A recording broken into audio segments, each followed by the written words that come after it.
Hello and welcome to my YouTube channel.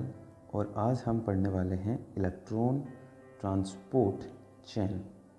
Electron transport chain. Electron transport chain पढ़ने से पहले कुछ basic चीज़ें मैं आपको बता दूं। इलेक्ट्रॉन ट्रांसपोर्ट चेन ये मेनली जो देखने को मिलेगा वो कहाँ पे देखने को मिलेगा, तो नॉर्मल सेल्स हैं। सेल्स के अंदर एक सेल ऑर्गेनल्स होता है जिसका नाम है माइटोकॉन्ड्रिया। तो माइटोकॉन्ड्रिया ये क्या है, माइटोकॉन्ड्रिया।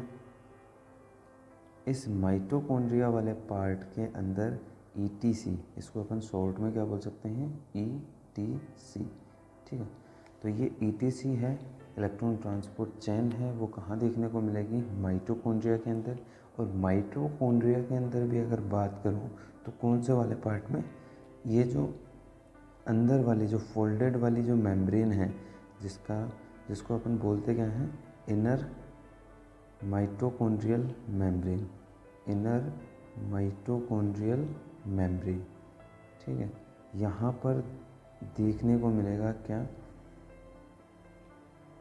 Electron transport chain. ठीक है, इसके अलावा ये बाहर वाली लेयर की बात करें तो ये है आउटर माइटोकॉन्ड्रियल मेम्ब्रेन।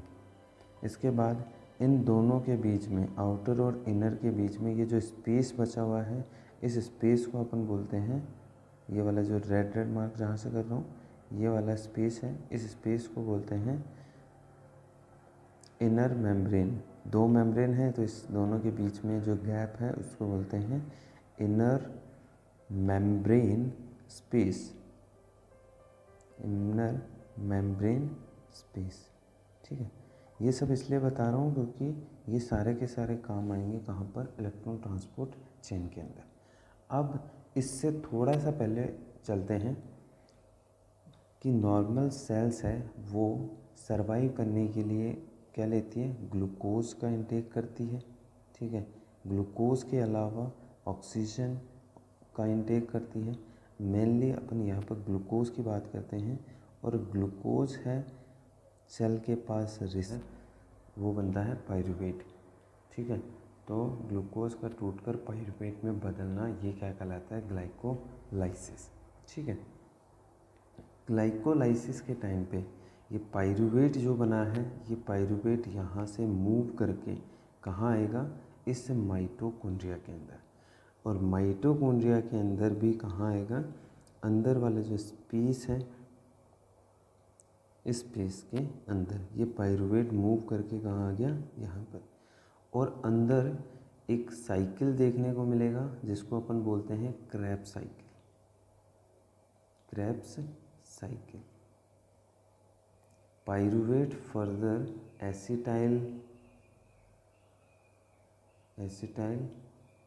कोएंजाइम बनाएगा।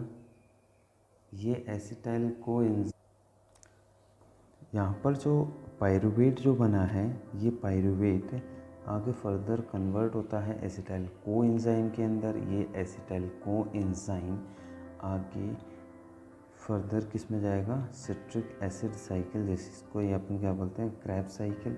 और इस क्रेब्स साइकिल में जाने के बाद एंड प्रोडक्ट के रूप में ऑक्जेलो एसीटेट बनाता है। ये ऑक्जेलो एसीटेट वापस एसिटाइल कोएंजाइम के साथ में बाइंड होके वापस से क्या बनाता है, सिट्रिक एसिड साइकिल। साइकिल का मतलब एक जगह से स्टार्ट होकर और वापस से उसी जगह पे आना। ठीक है, इसी सिट्रिक एसिड साइकिल के दौरान कुछ चीज़ें हैं वो मूव करती हैं, बाहर की ओर निकलती हैं, या फिर हाइड्रोजन आयन और इलेक्ट्रॉन है वो यहाँ से रिलीज़ होते हैं, बाहर निकलते हैं। ये हाइड्रोजन और इलेक्ट्रॉन जो है through the coenzyme through the coenzyme ये क्या करेंगे, बाहर रिलीज होंगे। ये कोएंजाइम कौन कौन से हैं, एक है NAD और दूसरा है FAD। ठीक है, फुल फॉर्म की अगर बात करें तो NAD की फुल फॉर्म है निकोटिनेमाइड एडनीन। निकोटिनेमाइड यहाँ पे लिख देता हूँ, निकोटिनेमाइड एडनीन डाइन्यूक्लियोटाइड न्यूक्लियोटाइड। ये क्या है? कोएंजाइम। कोएंजाइम जो एंजाइम के साथ में काम करते हैं, रिएक्शन को बढ़ाते हैं, ठीक है। दूसरा है एफएडी। एफएडी को बोलते हैं फ्लेविन एडेनिन डाई न्यूक्लियोटाइड, ठीक है। एफएडी और एनएडी ये दोनों क्या करेंगे? हाइड्रोजन आयन को बाइंड करेंगे प्लस इलेक्ट्रॉन को बाइंड करेंगे, हाइड्रोजन आयन को बाइंड करेंगे प्लस इलेक्ट्रॉन को बाइंड करेंगे और आगे बनाएंगे NaDH2 और ये बनाएगा FADH2। और ये दो प्रोडक्ट हैं जो अपने काम आएंगे कहाँ पर? इलेक्ट्रॉन ट्रांसपोर्ट चेन के अंदर, ठीक है। सिंपल सा है। दोबारा से बता देता हूँ कि नॉर्मल ग्लूकोज आया था जो अपन ने डाइट में इनटेक किया है ब्लड से कहाँ आया? किसी एक सेल के अंदर, ठीक है। सेल के अंदर आने के बाद ये ग्लाइकोलाइसिस की प्रोसेस के बाद ये कन्वर्ट हुआ है पाइरूवेट के अंदर। ये पाइरूवेट आगे फर्दर कन्वर्ट होगा एसिटाइल कोएंजाइम के अंदर। एसिटाइल कोएंजाइम के बाद ये सिट्रिक एसिड साइकिल में जाएगा और सिट्रिक एसिड साइकिल के अंदर कुछ प्रोडक्ट हैं वो रिलीज़ होंगे, ठीक है। ये प्रोडक्ट हैं FADH2 और NADH2, ठीक है। ये FADH2 और NADH2 दोनों काम आएंगे कहाँ पर? इलेक्ट्रॉन ट्रांसपोर्ट चेन में। और साथ में ही बता दूं कि ये जो ग्लूकोज है, ये ग्लूकोज अंदर आने के बाद, साइटोप्लाज्म के अंदर आने के बाद पाइरूवेट में कन्वर्ट होगा, पाइरूवेट से एसिटाइल कोएंजाइम में कन्वर्ट होगा, ठीक है। और ये एसिटाइल कोएंजाइम और पाइरूवेट हैं वो इजीली मूव करके कहाँ चले जाते हैं? अंदर, किसके? माइटोकॉन्ड्रिया के अंदर, ठीक है। और माइटोकॉन्ड्रिया के अंदर ही देखने को मिलता है कौन? Krebs cycle. क्रेब्स साइकिल के दौरान कुछ चीज़ें हैं वो यहाँ बनेंगी जिसको अपन फर्दर नेक्स्ट वाले आगे पढ़ते हैं। हाँ जी, अब जो लास्ट में अपने पास जो प्रोडक्ट बना था उसको दिमाग में रखना है, नॉर्मल सेल्स को दिमाग में रखना है। तो प्रोडक्ट के रूप में अपने पास दो चीज़ें आई थी, एक आया था NADH2, दूसरा आया था FADH2, ठीक है। थोड़ा सा मैं इसके बारे में बता दूं, ये NADH2 और FADH2 फर्दर आगे जब ये मेटाबलाइज होंगे तब एनर्जी प्रोड्यूस करेंगे और ये 3 ATP मॉलिक्यूल है वो एनर्जी प्रोड्यूस करता है और ये 2 ATP के मॉलिक्यूल है वो प्रोड्यूस करेगा, ठीक है।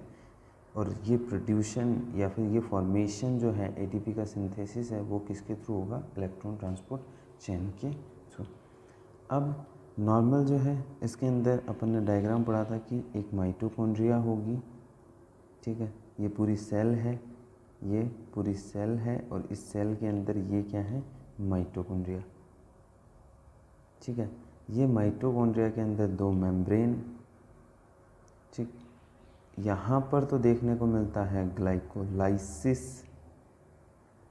ग्लाइकोलाइसिस के बाद जो पाइरूवेट बना है वो कहाँ जाएगा? अंदर। और अंदर क्या देखने को मिलेगा? क्रेब्स साइकिल, ठीक है। क्रेब्स साइकिल के दौरान यहीं पे ही माइटोकॉन्ड्रिया के अंदर ही क्या बनेंगे? NADH2 और FADH2। इन दोनों को समझने के लिए मैं अब सिर्फ और सिर्फ माइटोकॉन्ड्रिया का डायग्राम बनाऊंगा, ठीक है। तो ये मैं यहाँ से रफ कर देता हूँ और अब यहाँ पर ड्रॉ किया है मैंने अंदर वाली जो माइटोकॉन्ड्रिया है वो। माइटोकॉन्ड्रिया के अंदर एक और मेम्ब्रेन होगी जिसको क्या बोलेंगे? इनर मेम्ब्रेन, इस तरीके से, ठीक है। और बाहर वाली तो क्या है? आउटर माइटोकॉन्ड्रियल मेम्ब्रेन, शॉर्ट में लिख रहा हूँ माइटोकॉन्ड्रियल मेम्ब्रेन।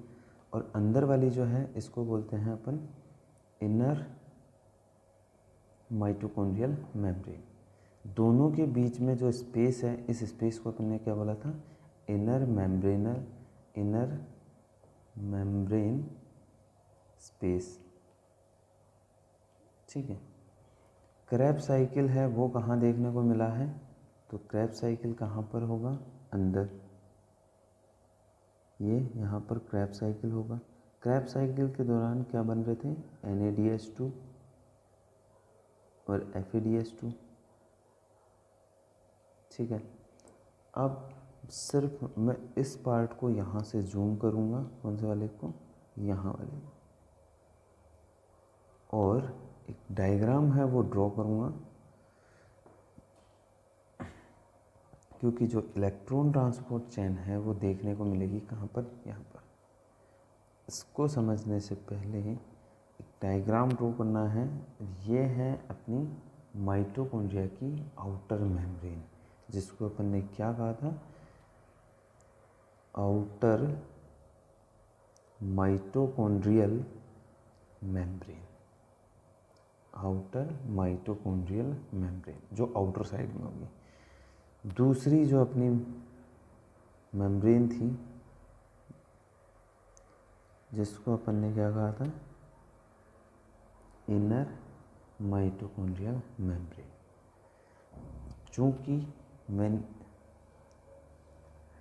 क्योंकि मैंने कहा था कि जो ETC साइकिल है, ये ETC साइकिल है, ये देखने को कहाँ मिलेगा, इनर मेम्ब्रेन के अंदर।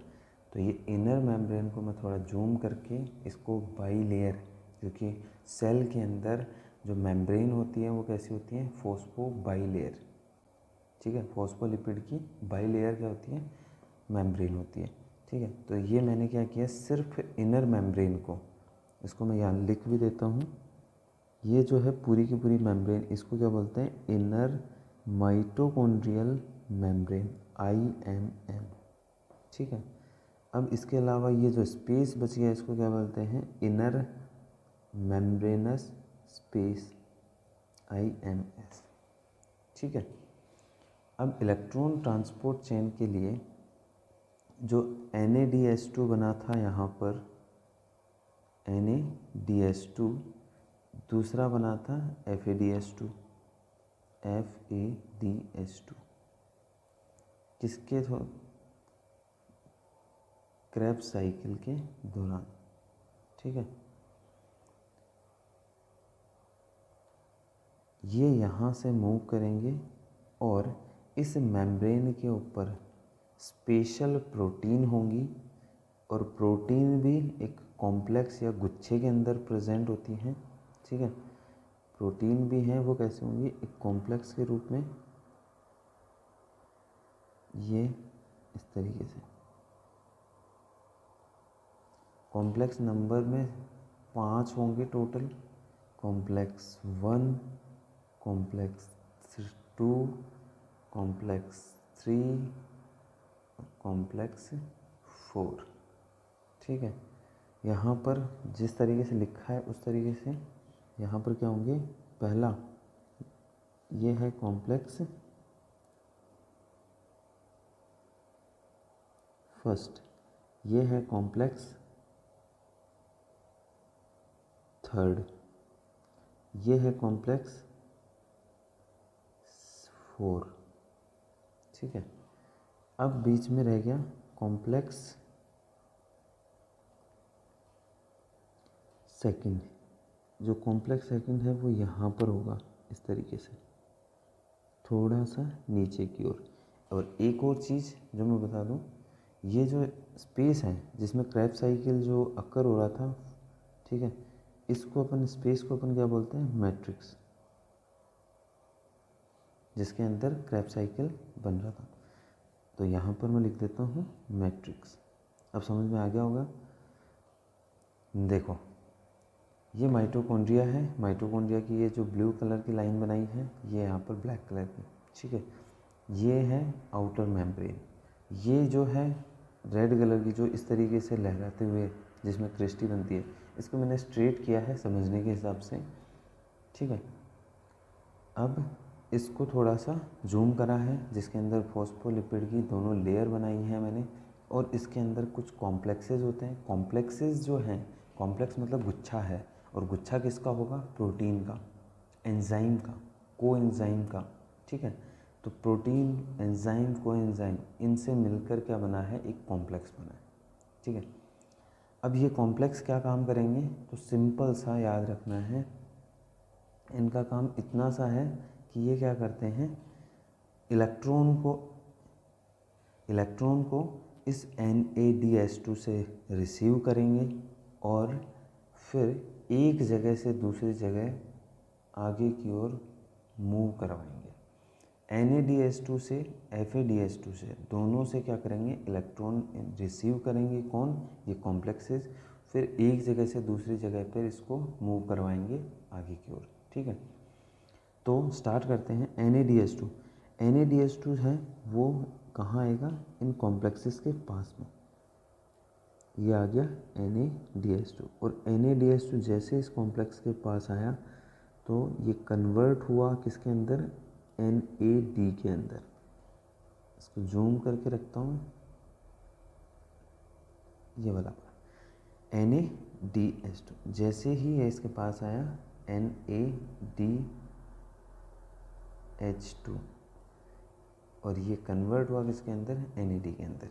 तो इसमें कुछ चेंजेस, जैसे यहाँ से हाइड्रोजन है वो लीक आउट होके यहाँ आ गए, ये जो हाइड्रोजन थे ये लीक होके या अलग होके ये कहाँ आ गए, यहाँ पे मैट्रिक्स में, और अपना काम किस पे है, इलेक्ट्रॉन पे। तो इसमें जो इलेक्ट्रॉन थे वो इलेक्ट्रॉन चले गए कहाँ पर, अंदर की साइड। अंदर की साइड कहाँ पे, इस कॉम्प्लेक्स के अंदर, यहाँ पर इलेक्ट्रॉन चले गए अंदर। अब अंदर हैं तो अंदर भी किसको दिए हैं इलेक्ट्रॉन, तो सबसे पहले जो इलेक्ट्रॉन है वो जिसको देंगे वो कहलाएगा FMN, फ्लेविन मोनोन्यूक्लियोटाइड। इसके पास क्या आ गए, इलेक्ट्रॉन आ गए। ये FMN इस इलेक्ट्रॉन को आगे की ओर भेज देगा, किसके पास, FeS, फेरस सल्फर, ये भी प्रोटीनस पार्ट है। ठीक है, ये FeS आगे इस इलेक्ट्रॉन को किसके पास भेजेगा, FeS आगे इस इलेक्ट्रॉन को बाहर की ओर, मतलब यहाँ से ये क्या करता है, इसको बाहर की ओर भेज देता है, किसके पास, एक यहाँ पे सब्सटेंस है वो वेट कर रहा होता है जिसको बोलते हैं यूबिक्विनोन, क्यों, जिसको शॉर्ट में अपन ने क्या करता है, क्यों। इसके साथ ही मैं इनके ऊपर इलेक्ट्रॉन्स है वो भी इंडिकेट कर देता हूँ। FMN के पास इलेक्ट्रॉन आया था, फिर FeS के पास इलेक्ट्रॉन आया था। अब इस FeS ने क्या किया, इस इलेक्ट्रॉन को इस यूबिक्विनोन को दे दिया। अब ये यूबिक्विनोन एक तो इलेक्ट्रॉन यहाँ से रिसीव करेगा और रिसीव करके कॉम्प्लेक्स 1 से कॉम्प्लेक्स 3 की ओर भेज देगा। ठीक है, 3 की ओर भेज देगा, बट इससे पहले ये क्या करता है, एक और एक्स्ट्रा काम करता है। मतलब एक तो इलेक्ट्रॉन ट्रांसफ़र कर रहा है कॉम्प्लेक्स 1 से 3 की ओर, प्लस एक काम और करेगा, यहाँ पर जो इलेक्ट्रॉन है, कहाँ पर, सॉरी, यहाँ पर जो हाइड्रोजन है, इन हाइड्रोजन को यहाँ से उठाएगा, अपटेक करेगा और अपने साथ में बाइंड कर लेगा और एक प्रोडक्ट बनाएगा जिसको बोलते हैं QH2। ठीक है, यूबिक्विनोन H2। यूबिक्विनोन H2 जो है ये आगे, इसके ऊपर मैंने कहा था कि इलेक्ट्रॉन भी है, तो ये इन इलेक्ट्रॉन्स को क्या करेगा, आगे की ओर भेज देगा, किसमें, कॉम्प्लेक्स 3 के अंदर। और कॉम्प्लेक्स 3 में इसके लिए कौन वेट कर रहा है, तो साइटोक्रोम B। ठीक है, साइटोक्रोम B, और ये भी क्या है, प्रोटीन पार्ट है। साइटोक्रोम B इन इलेक्ट्रॉन्स को आगे की ओर भेजेगा, किसके पास, FeS के पास, और ये फिर से क्या है, प्रोटीन पार्ट है। फिर FeS क्या करेगा, इस इलेक्ट्रॉन को किसको दे देगा, साइटोक्रोम C1 को, साइटोक्रोम C1 को। फिर से मैं यहाँ इंडिकेट कर देता हूँ। अब ये इलेक्ट्रॉन जो यहाँ पर था, अब ये इलेक्ट्रॉन जो यहाँ पर था, ये यहाँ से मूव करके इसके ऊपर आ गया। ठीक है, अब इससे इस पे आ गया, इसके ऊपर इस पे। बेसिकली हो क्या रहा है कि NADH2 ने अपना जो इलेक्ट्रॉन था वो दे दिया किसको, कॉम्प्लेक्स 1 को। जैसे इलेक्ट्रॉन दिया इसको कॉम्प्लेक्स 1 को, तो ये इसने क्या कर दिए, साथ में ही हाइड्रोजन है वो भी रिलीज़ कर दिए। लेकिन हाइड्रोजन को मैट्रिक्स में रिलीज़ किया और इलेक्ट्रॉन को कॉम्प्लेक्स 1 को दे दिए। कॉम्प्लेक्स 1 के अंदर FMN, जिसको फ्लेविन मोनो न्यूक्लियोटाइड बोलते हैं, इसको इलेक्ट्रॉन दे दिए। ये फ्लेविन मोनो न्यूक्लियोटाइड इन इलेक्ट्रॉन को फेरस सल्फर को ये क्या कर देता है, फेरस सल्फर को इलेक्ट्रॉन दे देता है। ये फेरस सल्फर है जिसको अपन आयरन सल्फर भी बोल सकते हैं। ये आयरन सल्फर है, आगे यूबिक्विनोन को अपने इलेक्ट्रॉन देगा। ये यूबिक्विनोन यहाँ से इलेक्ट्रॉन ले लिए, प्लस साथ में एक चीज़ और करेगा, ये हाइड्रोजन आयन को इस मैट्रिक्स से डायरेक्टली अपने पास में अटैच करेगा और यूबिक्विनोन H2 बनाएगा। ये साथ में इलेक्ट्रॉन्स को क्या करता है, ये कैरी करके यहाँ से कॉम्प्लेक्स 1 से थर्ड की ओर मूव करवा देता है। थर्ड में इसका वेट कौन कर रहा है, साइटोक्रोम बी। साइटोक्रोम बी के अंदर इलेक्ट्रॉन आने के बाद ये मूव करेंगे किसकी ओर, FeS के पास, वही आयरन सल्फर है, इसको आगे साइटोक्रोम C1 को दे देगा। साइटोक्रोम C1 इस इलेक्ट्रॉन को आगे की ओर भेज देगी, कहाँ पर, इस स्पेस के अंदर, जिसके अंदर कौन वेट कर रहा है, साइटोक्रोम C।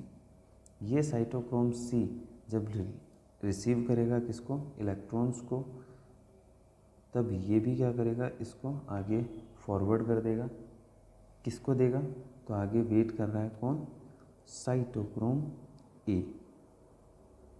ठीक है, साइटोक्रोम A है वो आगे इलेक्ट्रॉन्स को फॉरवर्ड कर देगा किसके पास, साइटोक्रोम A3 को।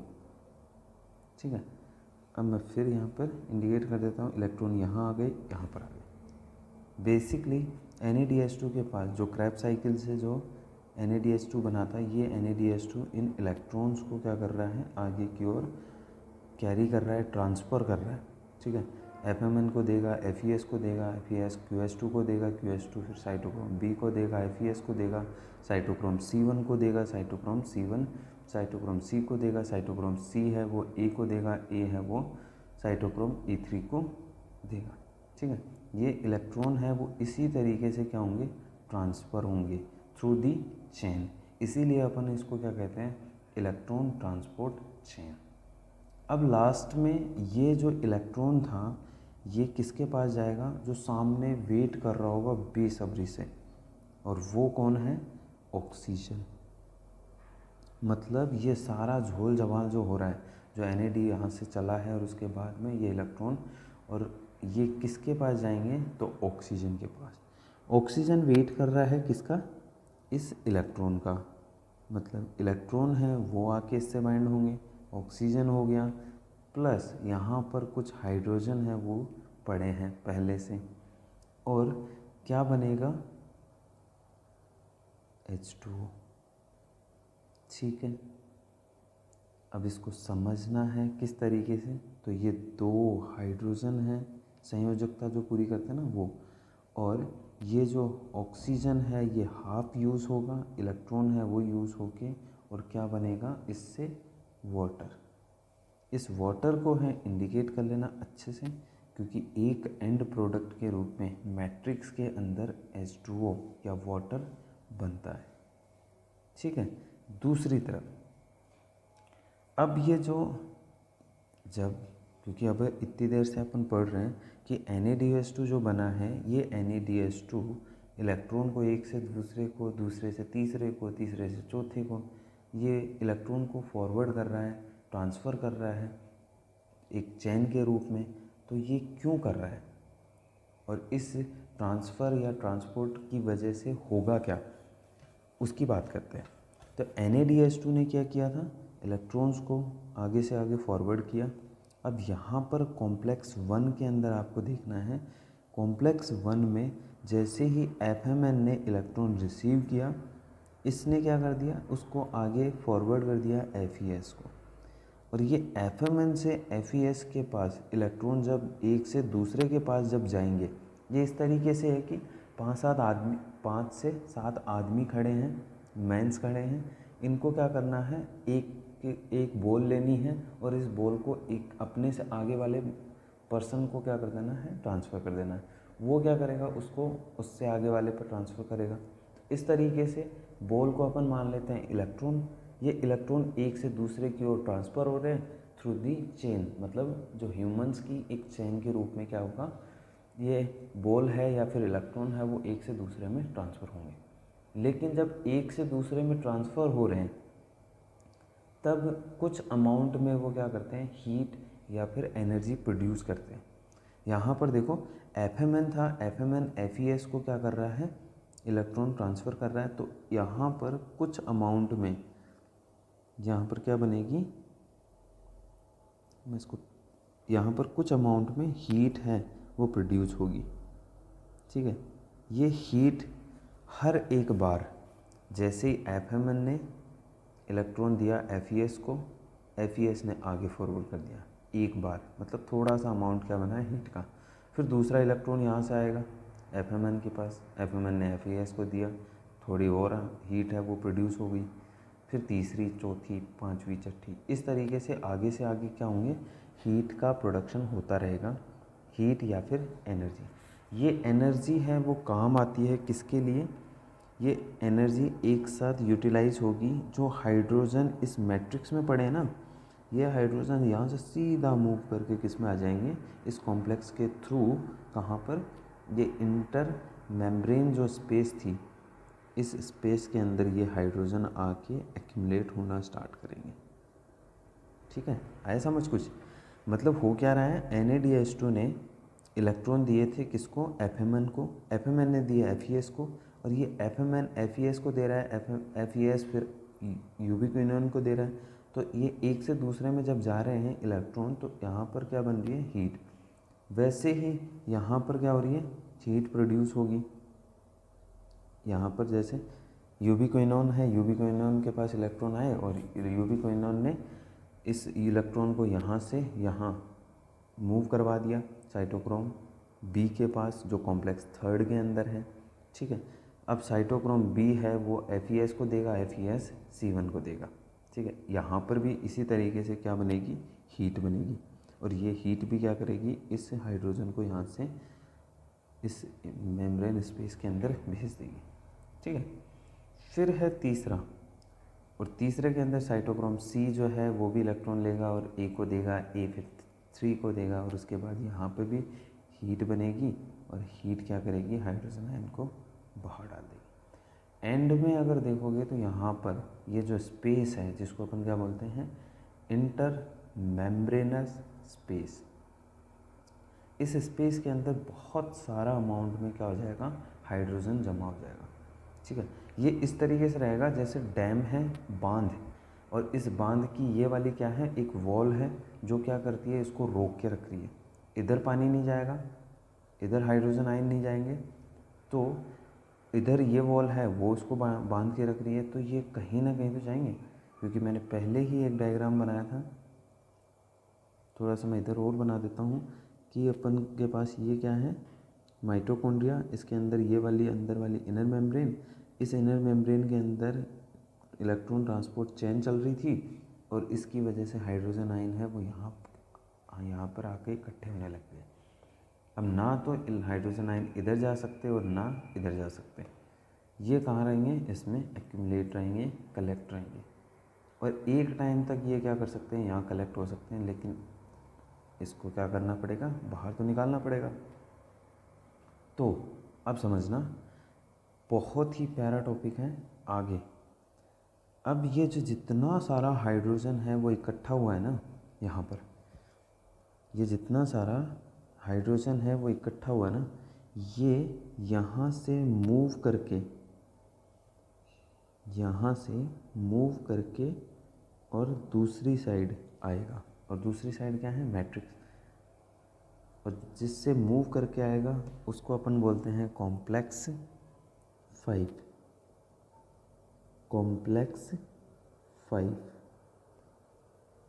ठीक है, ये कॉम्प्लेक्स 5 की स्ट्रक्चर थोड़ी सी चेंज होती है, मतलब ये बेलनाकार वाला पार्ट है और इसके ऊपर एक राउंडेड पार्ट और होता है।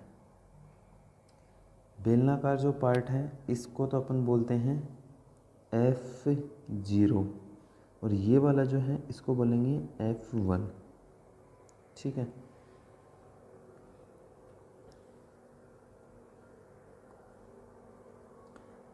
ये वाला है F0 और ये वाला है, मैं यहाँ से थोड़ा सा इरेज कर देता हूँ क्योंकि ये यहाँ पर एक रास्ते के रूप में है। ठीक है, एक पाथवे है जिसके थ्रू क्या होता है, ये जो जितने हाइड्रोजन आयन आए हैं, ये जितने हाइड्रोजन आयन हैं वो यहाँ से क्या करेंगे, मूव करके वापस कहाँ जाएंगे, इस मैट्रिक्स में। क्योंकि इस माइटोकॉन्ड्रिया से बाहर हाइड्रोजन आयन नहीं जाते, ये कहाँ रहते हैं, मैट्रिक्स के अंदर, सिर्फ यहीं पर ये मूव करते हैं। ठीक है, अब इस मूवमेंट का फ़ायदा देखना क्या होता है।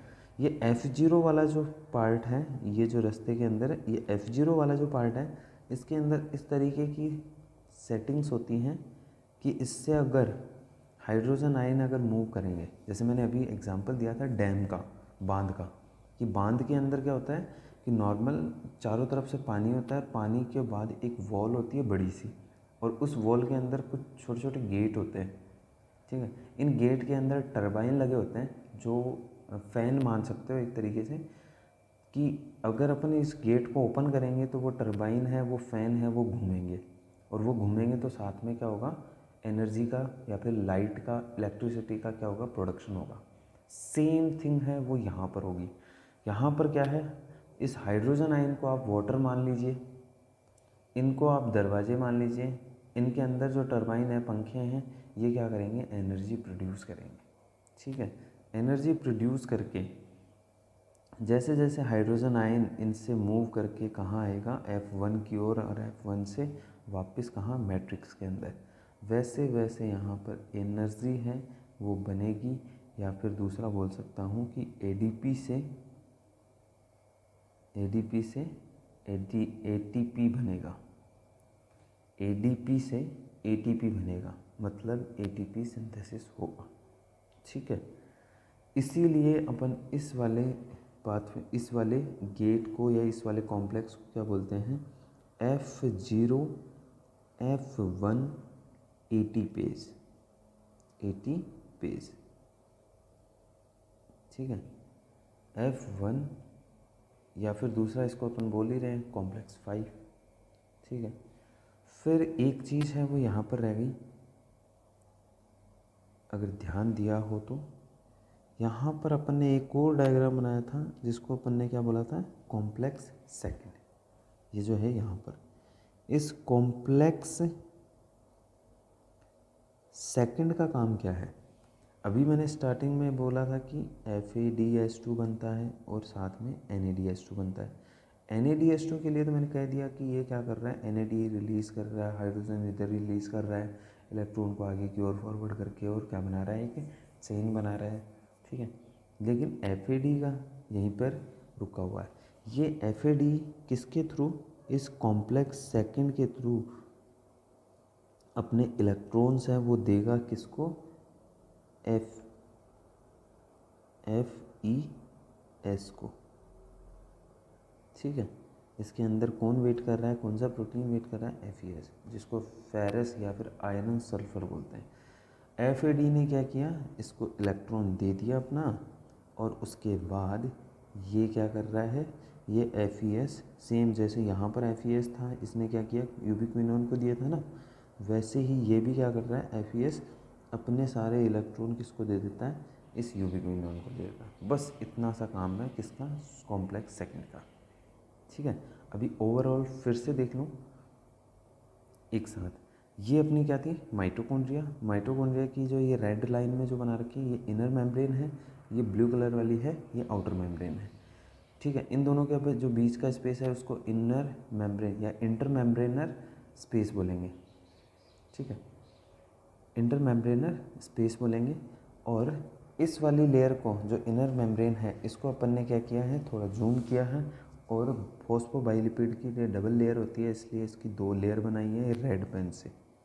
ठीक है, उसके बाद ये ब्लैक पेन से जो बाहर की है ये आउटर लेयर है जो माइटोकॉन्ड्रिया के बाहर होती है। ये बीच में जो स्पेस है इसको इंटरमेम्ब्रेनल स्पेस बोलते हैं।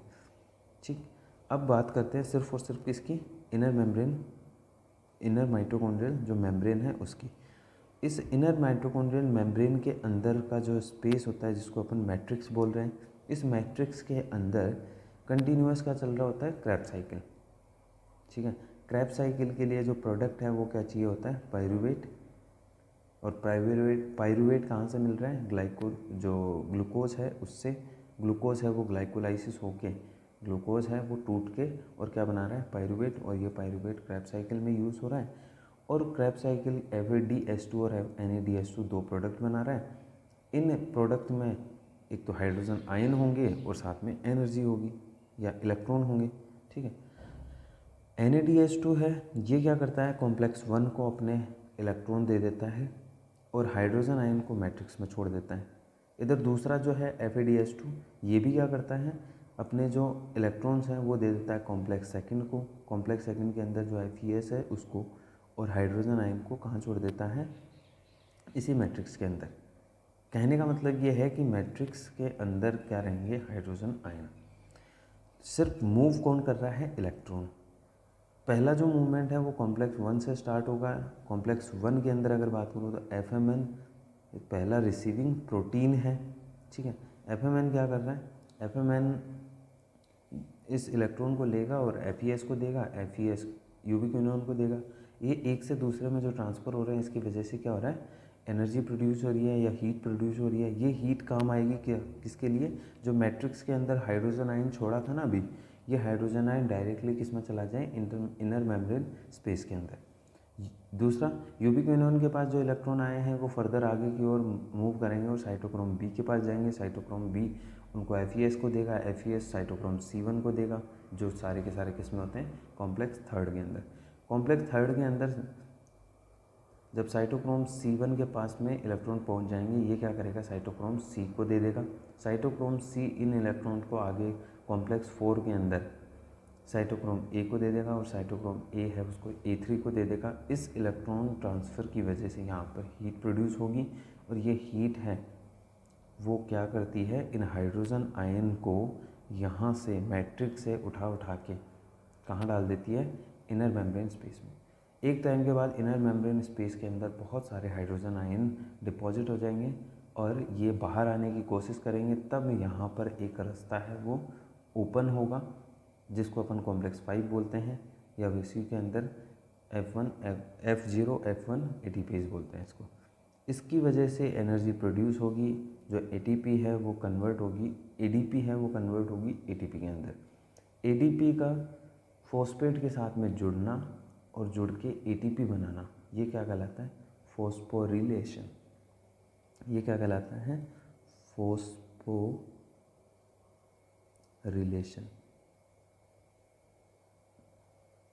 ठीक है, एक मैंने स्टार्टिंग में कहा था यहाँ पे H2O बन रहा है और दूसरा ATP बन रहा है। यही दोनों काम हैं किसके, इलेक्ट्रॉन ट्रांसपोर्ट चेन के।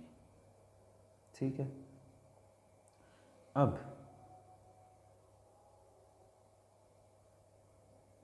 इस पूरे साइकिल को एक बार आप देख लीजिए। ठीक है, कुछ फुल फॉर्म है या फिर इसके अंदर जो कंपोनेंट हैं इलेक्ट्रॉन ट्रांसपोर्ट चेन के अंदर जो यूज़ होने वाले हैं उनके नाम मैंने यहाँ पर ड्रॉ किए हैं स्टार्टिंग में, जिसमें से एक है NAD जिसको अपन बोलते हैं nicotinamide adenine dinucleotide. Nicotinamide adenine dinucleotide. दूसरा है FAD जिसको फ्लैविन एडेनिन डाइन्यूक्लियोटाइड बोलते हैं। तीसरा है FMN फ्लैविन मोनोन्यूक्लियोटाइड बोलते हैं। चौथा है यूबिक्विनोन जो एक्चुअल कोएंजाइम है, वैसे ये सारे कोएंजाइम हैं।